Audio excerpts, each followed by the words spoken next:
사랑하는 여러분, 주님의 은혜와 평강이 삶에 늘 함께 하시길 바랍니다.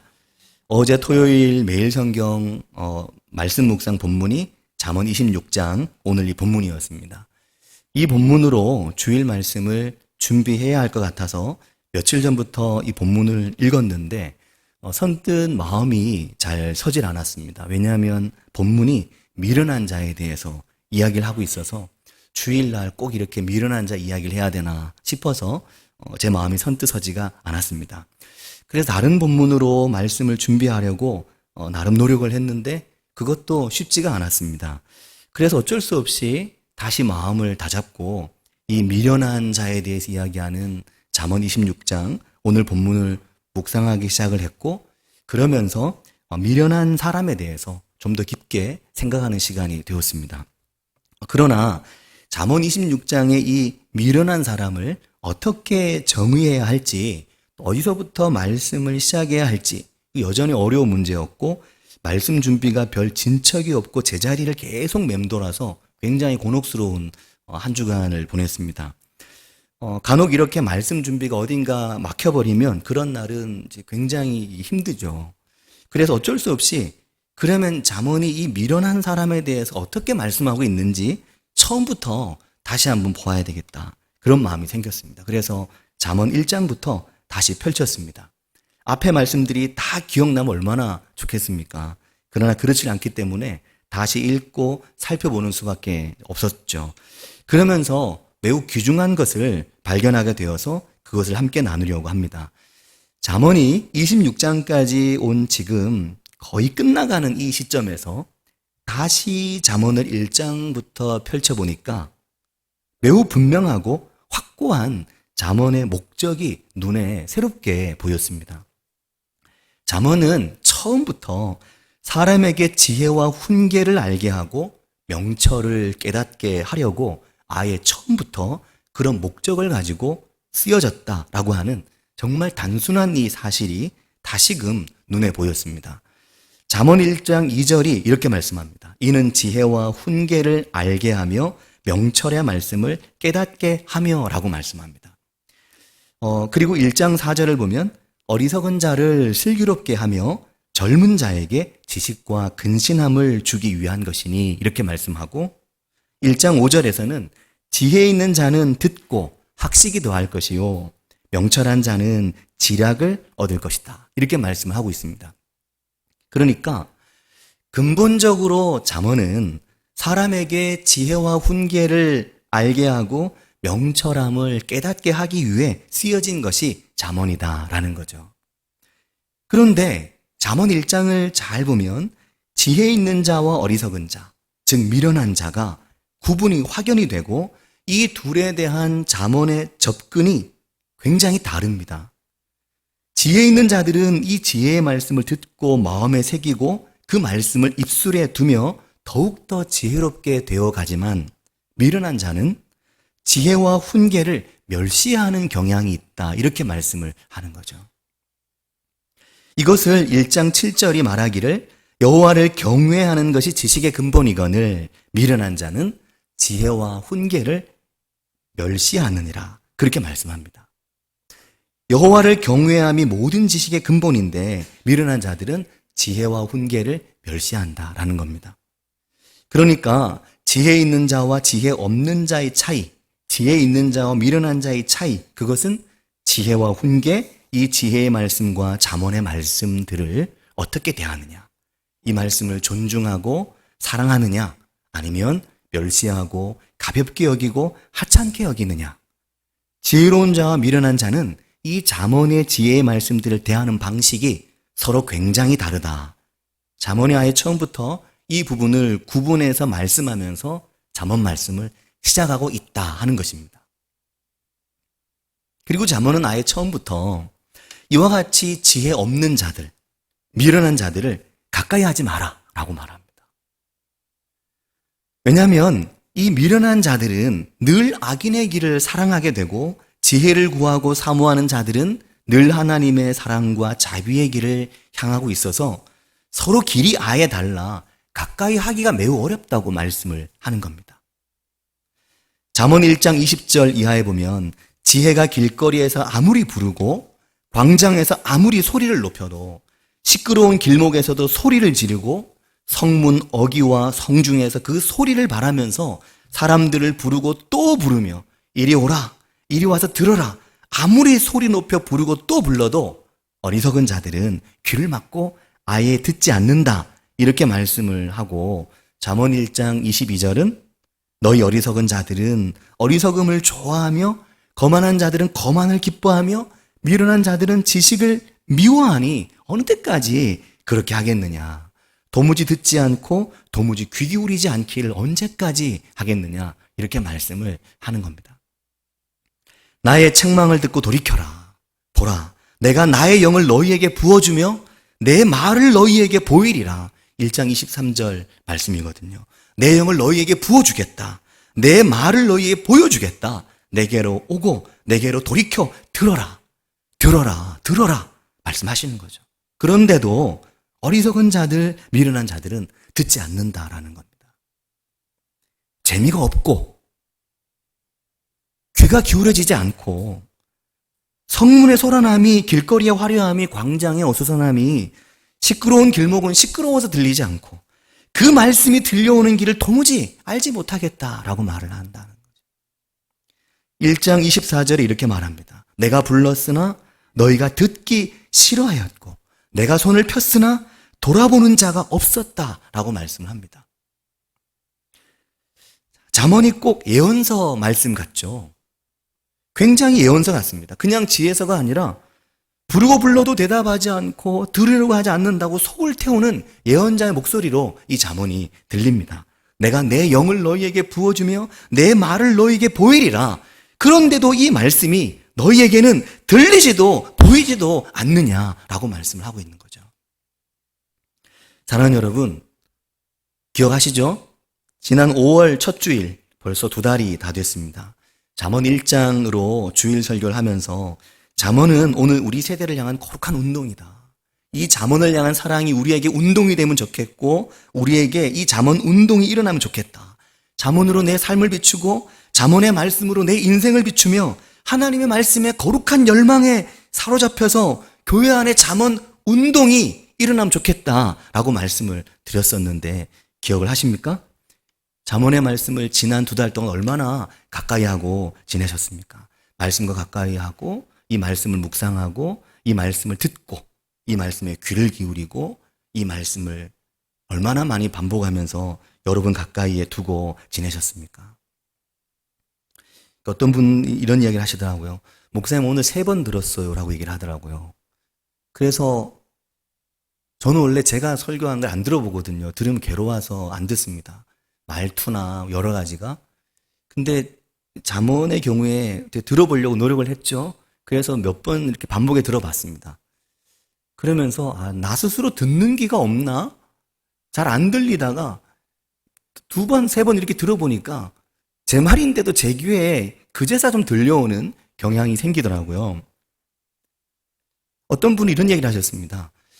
그동안 잠언의 말씀을 여러 번 보면서도 이렇게 세밀하게 잠언을 그 단어 하나의 뜻까지 얘기해주는 잠언의 말씀을 들어본 적이 없다는 얘기를 하셨습니다. 아마 그런 기회의 자리에 있지 않으셨겠죠. 그러나 이 잠언의 말씀이 겉돌지 않고 이 잠언의 말씀이 공허한 메아리가 되지 않게 하려고 이 말씀을 정말 깊이 묵상하고 이 말씀을 제 사사로운 사견이 아닌 하나님의 말씀으로 성도님들에게 전해드리려고 굉장히 노력을 많이 했는데 이 잠언의 말씀을 얼마나 많이 들어보셨습니까? 귀를 기울이셨습니까? 정말 이 말씀으로 내 인생을 리모델링 해보겠다는 마음이 내 안에 있었나? 정말 잠언의 운동, 말씀의 운동, 지혜의 운동, 살아있는 하나님의 말씀으로 이 말씀이 내 안에 임하셔서 그냥 도덕적이고 윤리적인 이야기가 아니라 나를 끌어당기는 이 세상의 가치와 이 세상의 죄로부터 나를 지킬 수 있는 말씀의 지략을 넣는 잠언의 운동을 삼아보겠다는 마음의 결심이 있으셨습니까? 2달이 지났습니다. 이제 불과 이제 열흘 정도 지나면 7월로 넘어갑니다. 잠언의 말씀은 이제 넘어가는 거죠. 언제 다시 잠언을 이렇게 세세하게 뜯어볼 수 있는 기회가 있겠습니까? 근데 잠언은 1장 25절 이하 31절에서 굉장히 충격적인 말씀을 합니다. 잘 읽어보면 우리 가슴을 성등하게 하는 거거든요. 너희가 도리어 나의 교훈을 멸시하며 나의 책망을 받지 아니하였은즉 26절에 너희가 재앙을 만날 때 내가 웃을 것이며 너희에게 두려움이 임할 때 내가 비웃으리라. 말씀의 길을 잃어버린 인생에게 두려움이 광풍같이 임하겠고 재앙이 폭풍같이 이르겠고 근심과 슬픔이 임하리니 28절에 그때 너희가 나를 부르리라. 그때 너희가 나를 부르겠지만 그래도 내가 대답하지 아니하겠고 부지런히 나를 찾으리라. 그래도 나를 만나지 못할 거다 라고 말씀을 하는 거죠. 완전히 예언서입니다. 그리고 1장 29절에 가면 대저 너희가 지식을 미워하며 여호와 경외하기를 즐거워하지 아니하며 30절에 나의 교훈을 받지 아니하고 나의 모든 책망을 업신여겼음이니라. 31절은 그러므로 자기 행위의 열매를 먹으며 자기 꾀로 배부르리라 라고 말씀을 하고 있는 겁니다. 사랑하는 여러분, 잠언을 다시 읽어보면서 깨닫게 되는 중요한 게 있더라고요. 잠언은 지혜로운 자, 지혜를 사랑하는 자, 지혜 앞에 겸손하고 지혜를 존중하고 간절하게 지혜를 찾고 구하는 이들은 그들은 감추어진 보배를 찾게 될 것이고 여호와 경외하기를 더욱 배우고 깨닫게 될 거라고 말씀합니다. 그리고 그들은 더욱 완전한 지혜에 점점 더 이르게 될 것이라고 2장 4절, 5절, 6절에서 이걸 말씀합니다. 그렇게 지혜를 사랑하는 자들에게는 2장 7절을 보면 내가 그들의 인생의 방패가 된다라고 말씀하는 거죠. 내가 나서서 그들을 보호하고 내가 그들의 길을 보전해 주겠다라고 말씀을 하시는 겁니다. 이게 하나님의 말씀이 우리에게 하시는 말씀입니다. 이 말씀을 우리가 그렇게 말씀으로 듣고 지난 2달 잠언의 말씀과 함께 했는지 아니면 지난 2달을 그냥 보내셨는지 이걸 제가 질문하고 있는 것입니다. 왜냐하면 그렇게 했다고 저에게 말을 안 하시니까 제가 잘 모르잖아요. 그렇게 하고 계시면 하신다고 말씀을 하시면 제가 듣고 그렇구나 하고 너무 감사하다. 다른 방향으로 말씀을 준비할 텐데 그렇게 말씀을 안 하시니까 하는지 안 하는지 알 수가 없으니 어떻게 보면 반복적인 이야기를 하게 될 수도 있죠. 그런데 사랑하는 여러분, 잠언이 말씀한 이 미련하고 어리석은 사람들의 길은 왜 처음부터 이렇게 다르고 잠언은 왜 이렇게 냉정하게 미련하고 어리석은 자들의 길에 대해서 말씀하실까요? 이유가 있습니다.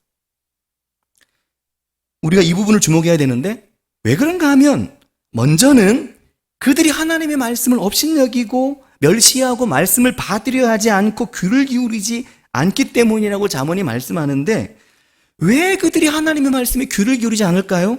그 이유가 있습니다. 이게 굉장히 중요한 잠언의 포인트입니다. 잠언 3장 5절, 6절, 7절이 말씀하죠. 잠언 3장 5절은 너는 마음을 다하여 여호와를 의뢰하고 내 명철을 의지하지 말라 그렇게 말씀합니다. 여호와를 의뢰하고 여호와를 의지하고 너의 명철을 의지하지 말라고 말하는 거죠. 최근 수요 예배와 주일 예배 새벽 말씀을 통해서 의지하는 것에 대한 말씀을 좀 더 드렸었습니다. 내가 무엇을 의지하고 사는가? 네가 너의 명철을 의지하고 살기 때문이라고 말씀하는 거죠. 그래서 이 지혜의 말씀에 귀를 기울이지 않는다고 말씀을 하는 겁니다. 네가 의지하는 게 지혜의 말씀이 아니라 너의 명철이기 때문에 이 지혜의 말씀에 귀가 닫히는 것이라고 말씀을 하는 겁니다. 이게 굉장히 중요한 부분이더라고요. 6절에 이렇게 또 말하죠. 너는 범사의 글을 인정해라. 그런데 범사의 글을 인정하지 않기 때문에 어리석은 자는 범사의 여호와를 인정하지 않기 때문에 그래서 그의 삶의 순간순간마다 하나님의 지도, 하나님의 인도하심을 받지 않고 살아간다는 겁니다. 그게 잠언 3장 6절입니다. 얼마나 안타까운 일입니까? 잠언 3장 7절은 확정적으로 이렇게 말합니다. 스스로 지혜롭게 여기지 말지어다 라고 말합니다. 스스로 잘난 척하지 마라. 스스로 지혜롭게 생각하지 마라 라고 말하는 거죠. 그것이 얼마나 한심한가. 스스로 나를 충분히 지혜롭다. 나는 하나님의 지도가 없어도 된다고 생각하고 살아갈 게 아니라 정말 그게 어리석고 미련함의 최고봉이라고 말씀하는 거죠. 그래서 잠언은 16장에 가면 18절에 교만은 패망의 선봉이요. 거만한 마음은 넘어짐의 앞잡이. 제일 먼저 넘어지는 사람이 거만한 사람이라고 말씀을 하시는 겁니다. 그리고 19절에는 겸손한 자와 함께하여 마음을 낮추는 것이 교만한 자와 함께하여 탈취물을 나누는 것보다 나으니라. 그렇게 말씀하는 겁니다. 교만함, 거만한 마음, 하나님 없이 살 수 있다고 생각하는 사람의 마음이 패망과 넘어짐의 선봉이라고. 그래서 겸손한 자와 함께 마음을 낮추라고 말씀하시는 거죠. 잠언 8장 32절 이하에는 아들들아 이제 내게 들으라. 내 도를 지키는 자가 복이 있다. 훈계를 들어서 지혜를 얻어라. 그것을 버리지 말라. 훈계를 들으라고. 지혜를 버리지 말라고. 34절에는 누구든지 내게 들으면 날마다 내 문 곁에서 기다리며 문설주 옆에서 기다리는 자는 복이 있나니. 35절은 대저 나를 넣는 자는 생명을 얻고 여호와께 은총을 얻을 것임이니라. 그래서 이 지혜의 말씀을 얻고 이 지혜의 말씀을 사모하고 사랑하라고 말씀을 계속 하는 거죠. 36절에는 그러나 나를 잃는 자는, 지혜를 잃어버리는 자는 자기의 영혼을 해하는 자라. 나를 미워하는 자는 사망을 사랑하는 것이다. 그렇게 말씀하고 있는 겁니다. 자, 여기 이게 한 절의 말씀도 뺄 게 없습니다. 그래서 사랑하는 여러분, 잠언 26장 오늘의 말씀은 잠언이 거의 마무리되어 가는 이 지점에서 다시 미련한 자에 대한 이야기를 꺼내는 겁니다. 나는 미련한 자가 아니야 이렇게 생각하지 말고 나는 미련한 자야 라고 생각하고 말씀을 우리가 들어야 됩니다. 1절을 보면 미련한 자에게는 영예가 적당하지 않다 이렇게 말합니다. 단도직입적이죠. 미련한 자에게는 영예를 주면 안 된다고 얘기합니다. 미련한 자에게는 지혜롭게 대답하지도 말라고 말합니다. 잠언을 아예 미련한 자에게 주지 말라고 말합니다. 표현이 더 거칠죠. 미련한 자에게 잠언을 주면 그 스스로 자신을 지혜롭게 생각할 것이기 때문에 이 잠언을 나의 지혜로움의 도구로 삼을 것이기 때문에 잠언을 주지 마라. 미련한 자에게 잠언을 주지 마라. 미련한 자에게 지혜로 대답해 주지 마라. 그리고 4절에 그 말씀이 나오는데 미련한 자의 어리석은 것을 따라 대답하지 마라. 두렵건대 너도 그와 같을까 하노라 라고 말씀합니다. 이 선뜻 이해가 잘 안 될 수도 있는데 미련한 자들의 어리석은 말에 대해 아예 대답하지 말라고, 말을 섞지 말라고 말씀하는 겁니다. 어리석고 미련한 자와 말벗이 되지 말라고, 말동무하지 말고 대화를 그치라고 말하는 거죠. 그러면 그 시간은 지혜로운 것으로 돌려야 되잖아요. 사람이 대화를 통해 얼마나 많은 영향을 받습니까? 대화를 통해서 얼마나 많은 걸 우리가 이 서로 간에 오고가는지 모릅니다. 근데 미련한 자와 교제하면 그 미련함의 영향을 받아서 미련한 자의 삶과 사고방식을 나 자신도 고스란히 닮아갈 것이기 때문에 똑같이 취급될 것이니까 경계하라는 거죠. 그리고 5절에는 다시 미련한 자에게는 그의 어리석음을 따라 대답하라. 두렵건대 그가 스스로 지혜롭게 여길까 하노라 라고 말씀하는데 4절과 5절을 자세히 안 보면 헷갈립니다.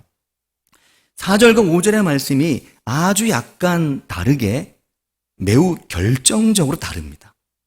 4절은 미련한 자의 어리석은 것을 따라 대답하지 말라 이렇게 말씀하고 5절은 미련한 자에게는 그의 어리석음을 따라 대답을 하라고 말씀합니다. 차이가 잘 안 느껴지시죠? 이 차이가 미련한 자의 어리석은 말에는 말을 섞고 대화하지 말되 미련한 그 사람에게는 그의 어리석음에 대해서 말해 주라는 겁니다. 그러지 않으면 그는 스스로 자신이 지혜로운 줄 알게 될 거라는 거죠. 약간 다르지만 차이가 굉장히 큰데 잘못하면 미련하다고 말했다가 오히려 더 큰 화를 당할 수 있기 때문에 주의하라는 말씀도 잠언에 나옵니다. 그러면서 7절, 8절, 9절이 굉장히 중요합니다. 7절은 저는 자의 다리는 힘없이 달렸나니 미련한 자의 입의 잠언도 그러하니라 라고 다리가 아픈 사람의 다리가 힘이 없듯이 미련한 자의 입에 잠언이 들려 있으면 그 잠언이 아무 힘이 없다. 아무리 잠언의 말씀일지라도 그 말씀이 아무 유익이 없다고 말씀을 하고 8절은 미련한 자에게 영예를 주는 것은 돌을 물매에 매는 것과 같다고 말씀하죠. 미련한 자가 만일 영예를 얻고 명예나 힘과 권력을 얻고 고위공직에 오르게 되면 마치 돌을 물매에 묶어놓은 것처럼 어처구니 없는 꼴이 된다고 말씀을 하는 겁니다. 물매는 원래 돌을 이게 물매 묶는 게 아니잖아요. 돌을 물매에 살짝 얹어서 그냥 돌려서 빠르게 던지는 거잖아요. 근데 이 돌을 물매에 묶어놓으면 돌이 안 날아갑니다. 그렇게 지혜를 줘봐야, 지혜 없는 미련한 자에게 영예를 줘봐야 아무 소용이 없다는 이야기를 잠언이 하고 있는 거죠. 9절도 그렇습니다. 미련한 자의 입의 잠언은 술 취한 자가 손에 든 가시나무 같다고 말씀합니다. 미련한 자가 교만해서 스스로 지혜 있는 척하거나 자신의 입에 잠언이 있다고 생각하면 그게 어떤 결과를 가져오는지, 이 잠언의 말씀이 지혜가 아니라 오히려 술 취한 자의 손에 가시나무 들려준 것처럼 이 가시나무에 이 잠언의 가시 돋친 나무들을 막 휘둘러서 자기도 찔리고 다른 사람도 찌르게 되니까 사람을 살리는 지혜의 잠언의 말씀이 아니라 도리어 사람을 상하게 하고 상처받게 하는, 사람의 깊은 폐부를 찌르는 독소 같은 것이 된다고 말씀을 하는 겁니다. 때로 보면 우리가 많이 경험하잖아요. 내가 지혜롭다고 말한 내 말이 누군가에게 큰 상처를 주거나, 혹은 누군가 잘한 말이지만 그 말에 엄청난 상처를 받는 경우들이 생기는데, 이와 같은 경우라고 말을 할 수 있을 겁니다. 사랑하는 여러분, 한번 상상해 보시길 바랍니다. 얼마나 위험합니까? 잠언이 생명의 말씀이 아니라 이 잠언의 말씀이 가시 돋친 나무가 된다고 상상해 보시기 바랍니다. 이 지혜의 말씀, 생명의 말씀이라고 이 잠언이 지금까지 계속 얘기했는데, 이 잠언이 누군가에겐 가시 돋친 나무가 된다고 상상해 보시기 바랍니다. 그걸 막 흔든다고 상상해 보시기 바랍니다.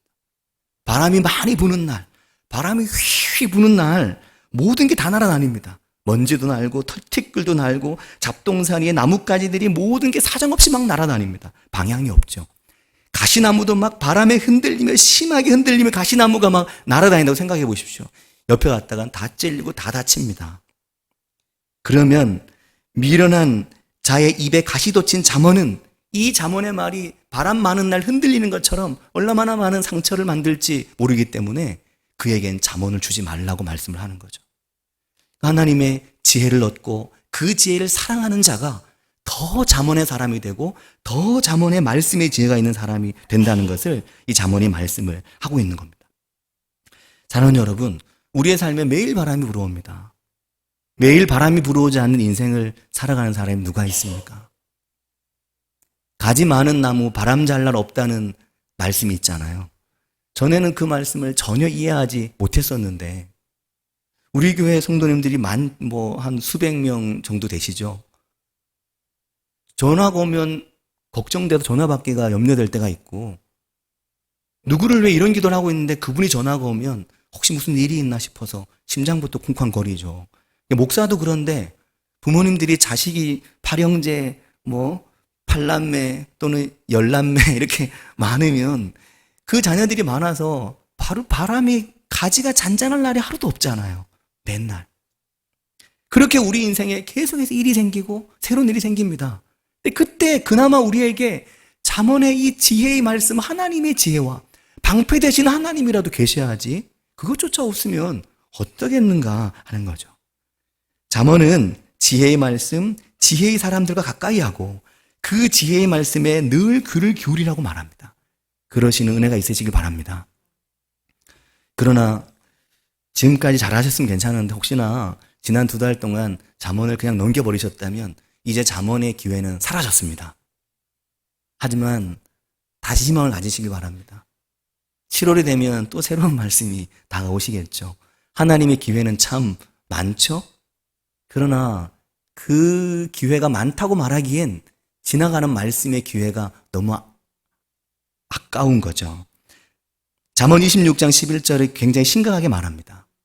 이거 우리에게 굉장히 교훈을 주는 말씀입니다. 개가 그 토한 것을 도로 먹는 것 같이 미련한 자는 그 미련한 것을 거듭 행하느니라 라고 말합니다. 안 한 사람은 계속 안 한다는 말이 될 수 있죠. 어리석은 자는 마치 개가 그 토한 것을 도로 먹는 것 같이 미련한 자는 그 미련함 안에 계속 거한다는 겁니다. 하루빨리 이 미련함에서 벗어나라고 말씀하는 거죠.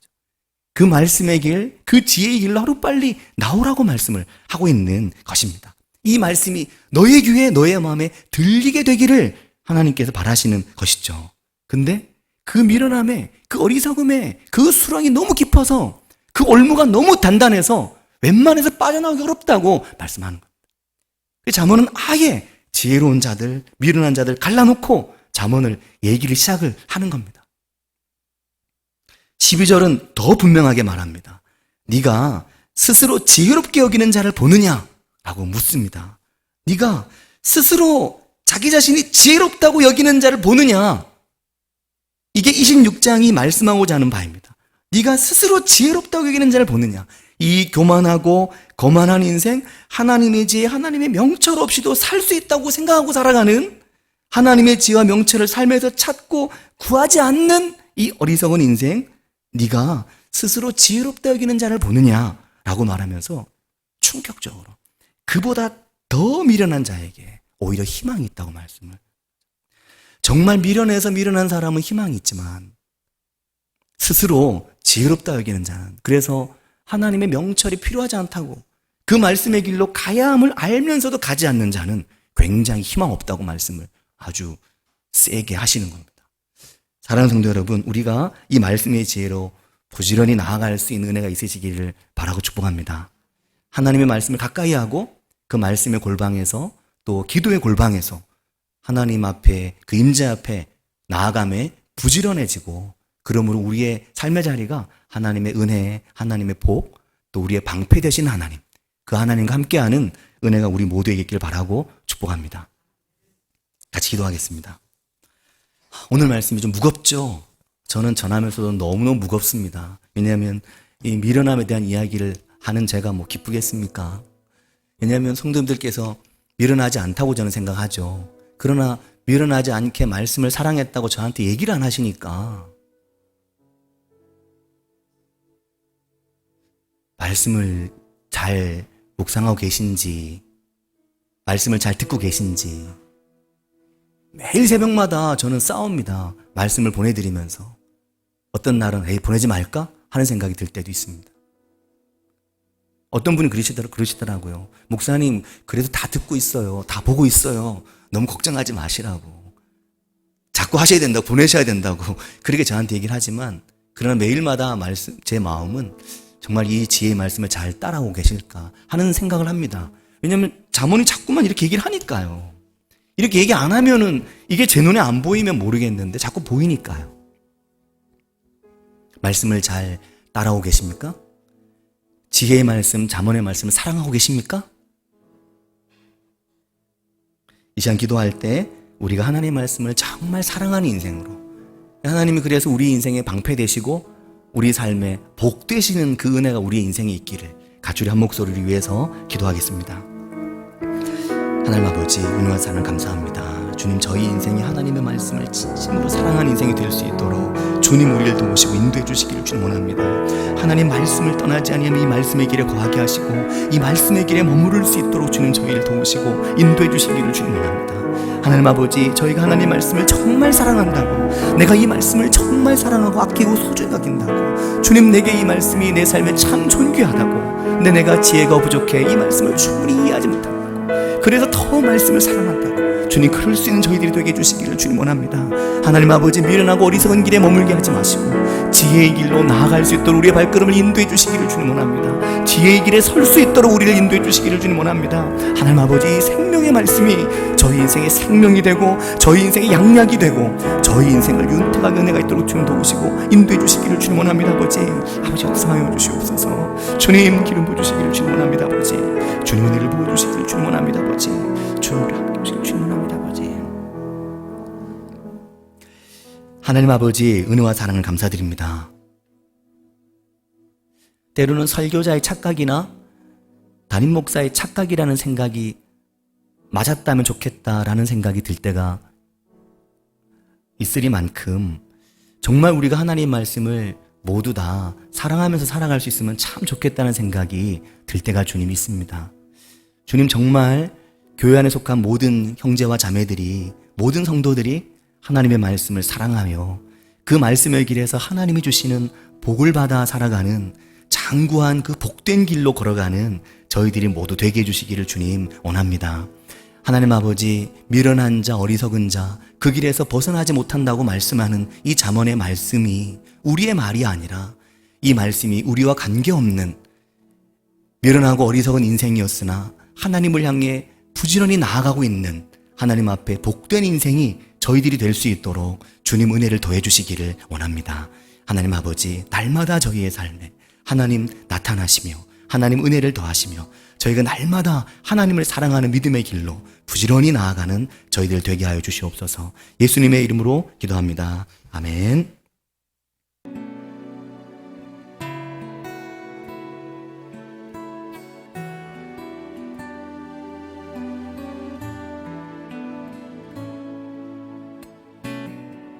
찬양의 열기 모두 끝나면 주 앞에 나와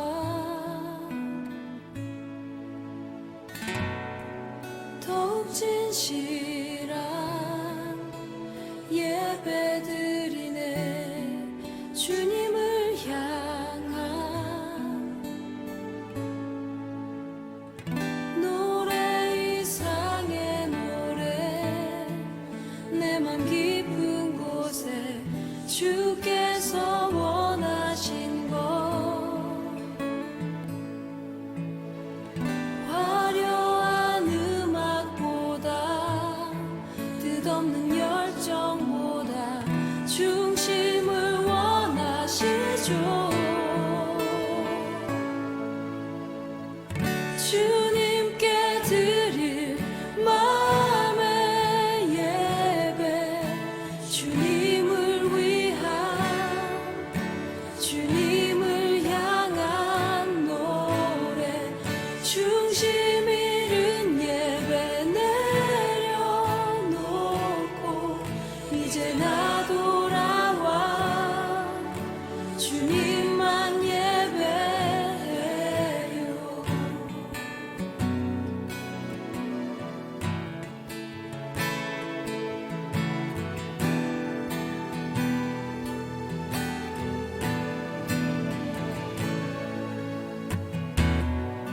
찬양의 열기 모두 끝나면 주 앞에 나와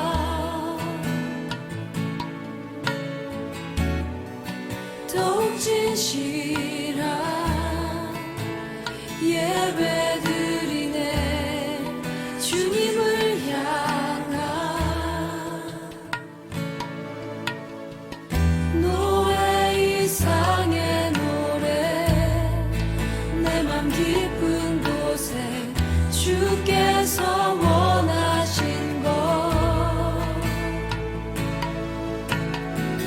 화려한 음악보다 뜻없는 열정보다 중심을 원하시죠. 주님께 드릴 마음의 예배 주님을 위한 주님을 향한 노래 중심 잃은 예배 내려놓고 이제 나 돌아와 주님만 예배해요.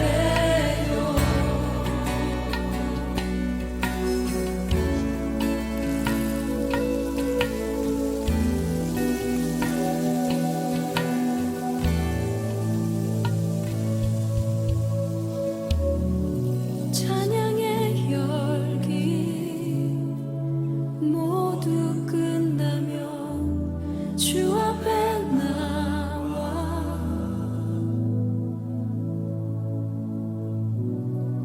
더욱 진실한 예배 드리네. 주님을 향한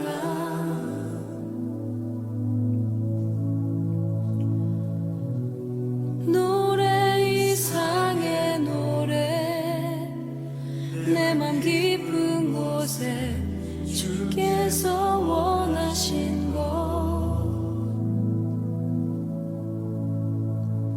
화려한 음악보다 뜻없는 열정보다 중심을